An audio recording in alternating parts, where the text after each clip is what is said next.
ये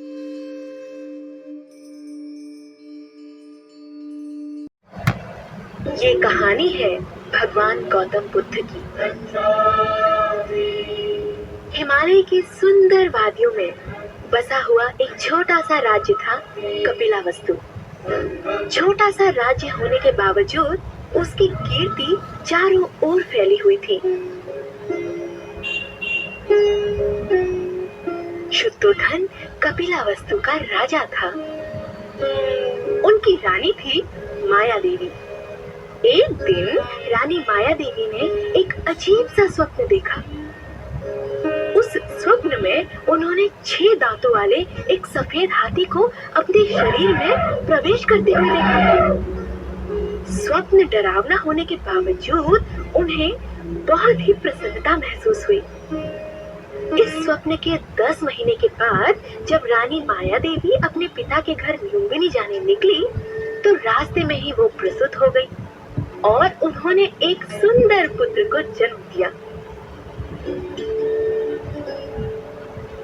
पुत्र के जन्म पश्चात आसपास का वातावरण अचानक आह्लाददायक शांत बन गया। जब राजा को इस बात की खबर हुई तो उन्हें लुम्बिनी से वापस अपने राजमहल ले आए।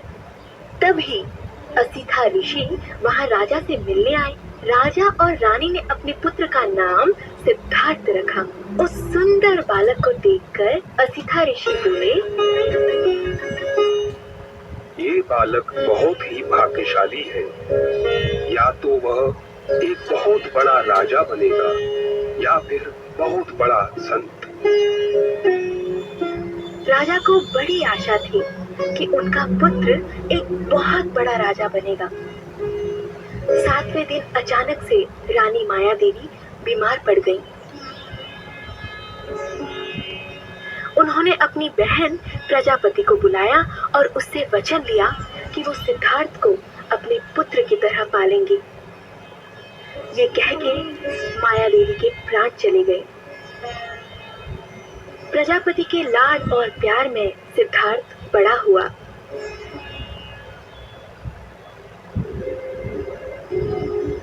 एक दिन जब सिद्धार्थ बगीचे में टहल रहा था, उसने तीर से जख्मी हुए पंछी को तड़पता हुआ देखा। सिद्धार्थ ने तीर निकाल के पंछी की जान बचाई।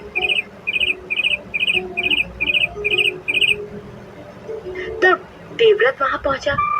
अपनी शिकार को सिद्धार्थ के हाथों में देखकर वो बोला, मैंने पंछी को मारा है, वो मेरा है, वो मुझे वापस दो।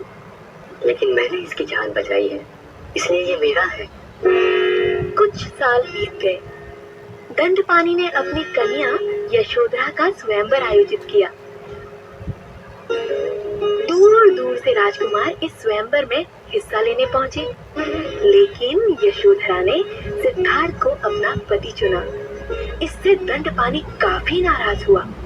जब सिद्धार्थ को इस बात का ज्ञान हुआ तो उसने वो सारी कठिन परीक्षाओं का सामना किया जो दंडपानी ने उसके सामने रखी।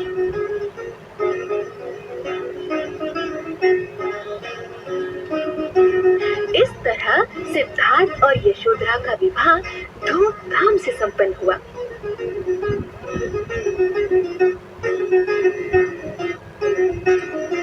राजमहल के ऐशो आराम में पला बड़ा सिद्धार्थ बाहर की दुनिया खोजने के लिए बड़ा उत्सुक था।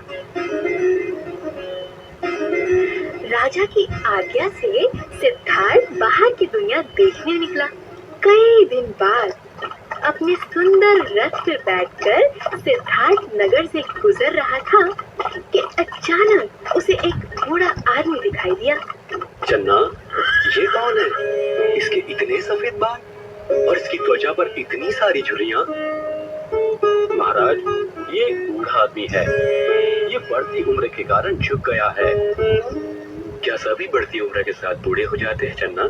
क्या मेरी यशोधरा भी बूढ़ी हो जाएगी और मैं भी बूढ़ा हो जाऊंगा? जी महाराज। रथ रोको चन्ना। ये कौन है? ये आदमी इस तरह शांत और औरों से अलग क्यों बैठा है? इसे क्या हुआ है चन्ना? ये आदमी बीमार है महाराज। क्या क्या ये बीमारी इसे परेशान कर रही है? महाराज, कोई भी इंसान बीमार हो सकता है। मैं भी? हाँ महाराज, आप भी और मैं भी।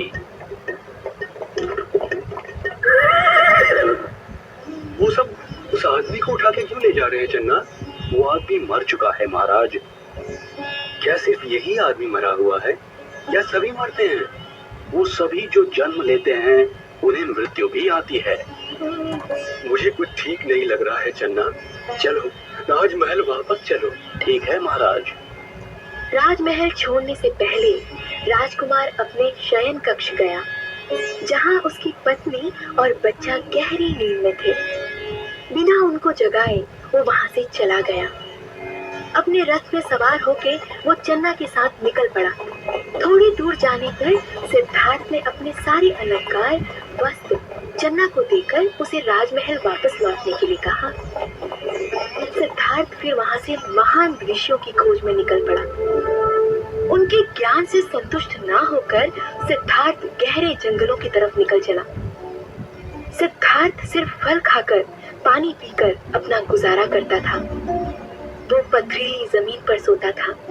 कुछ दिनों बाद वो सिर्फ धान्य का एक कण खाकर जीने लगा।